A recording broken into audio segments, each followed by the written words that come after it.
안녕하세요. 한국항공우주연구원에서 근무하는 권기정입니다.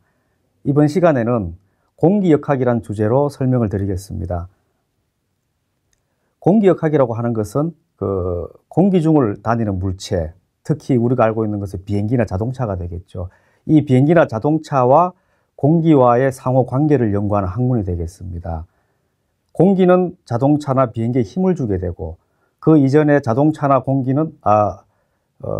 비행기는 공기를 움직이게 하는, 그래서 서로 상호 관계를 가지고 있는데요. 어떤 형상에 따라서 어떤 관계가 나타나는지를 연구한 학문이 바로 공기역학이 되겠습니다.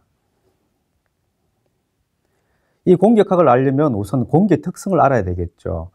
공기의 특성을 나타낼 때는 우선 풍속, 그 다음 압력, 점성이라는 세 가지 특징으로 나타나게 되는데요. 풍속은 여러분들이 잘 아시겠죠, 전부. 그 공기가 얼마나 빠르냐, 느리냐, 이렇게 그걸 수치적으로 나타내는 것이 바로 풍속이 되겠습니다. 또는 바람의 세기라고도 이야기를 하게 되겠죠. 이 풍속을 측정하기 위한 게 바로 풍속계가 되는데요. 이 풍속계는 그 그림에 보시다시피 바람개비가 돌아가는 속도를 측정해서 측정하는 방법이 있고, 또는 여러 가지 센서에 작용하는 힘이라든가 압력을 가지고 측정을 하기도 합니다. 두 번째로 압력이라는 그 물리량이 있는데, 이 압력은 물체의 접촉면에 작용하는 힘이 되겠습니다.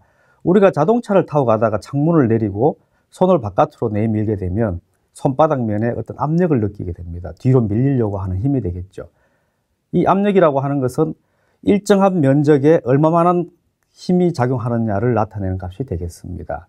이 공기역학을 연구하는 분야에 있어서 이 압력도 대단히 중요한 물리적인 값이 되고요. 마지막으로 점성. 우리가 물 또는 끈적끈적한 액체에 대해서는 점성 그러면 점도가 있다 없다 이런 느낌을 가질 수 있는데, 보통 사람들은 공기에 무슨 점도가 있느냐 이렇게 생각을 하십니다. 그러나 공기도 유체이기 때문에 끈끈한 성질을 가지고 있습니다. 다만 그 끈끈한 정도가 굉장히 작기 때문에 우리 사람들이 잘 모르고 있죠. 이 점성이 공기역학을 연구하는 데 있어서 아주 또 중요한 역할을 하고 있습니다.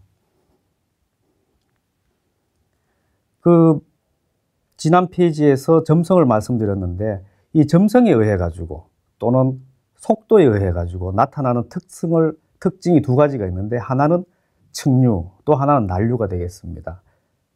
이 측류라고 하는 것은 공기가 규칙적으로 운동하는 흐름이 되고요. 따라서 이따 동영상을 보시면 아시겠지만 흐름이 흐트러지지 않고 아주 일정하게 나가게 됩니다. 난류라고 하는 것은 처음에 천천히 깨끗하게 흐르던 흐름에 어떤 외부에서 힘이 가해지거나 교란이 가해지게 되면 흐트러지게 됩니다. 이런 흐름을 난류라고 부르게 됩니다. 자, 동영상 한번 보시겠습니다. 이제 이 동영상은 물론 공기는 아닙니다. 하지만 액체도 공기랑 똑같이 점성을 가지고 있기 때문에 가시화하는 데 많이 사용되고 있는데요.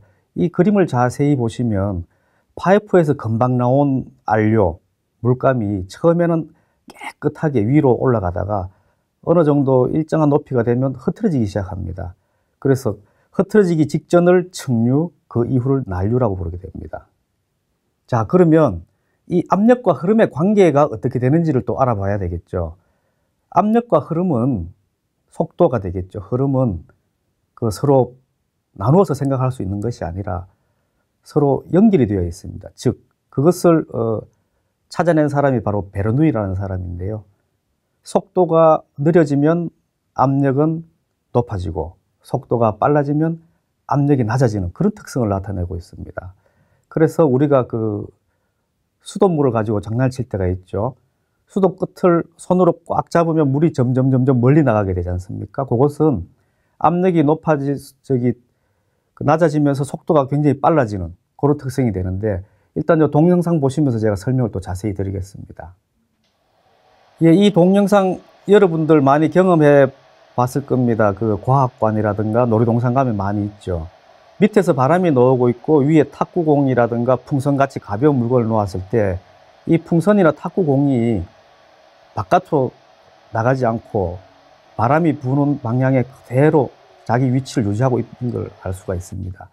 그 이유가 공이 한쪽 방향으로 치우쳐서 바깥으로 나가려고 하는 순간 나가는 방향 앞쪽은 압력이 높아지고 뒤쪽은 바람이 세기 때문에 압력이 낮아져 가지고 다시 제자리로 돌아오려는 그런 힘이 작용하게 됩니다. 그래서 그 공이 제 위치를 유지하게 되는 겁니다.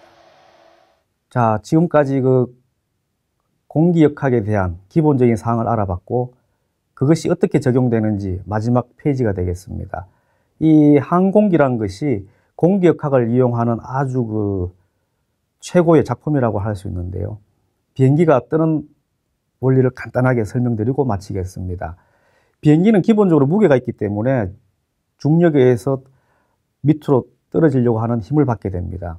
그렇지만 공기를 이용해 가지고 바로 위로 뜨려고 하는 양력을 받게 되고, 그 다음에 앞에 프로펠러라든가 엔진을 부착해 가지고 앞으로 나가려고 하는 힘을 또 얻게 됩니다. 그래서 우리가 그 외국에 나가거나 또는 제주도 갈 때 타는 비행기들이 모두 똑같이 이런 원리를 이용해 가지고 날아다니고 있습니다. 자, 이 시간에 공기역학의 기본에 대해서 알아봤습니다.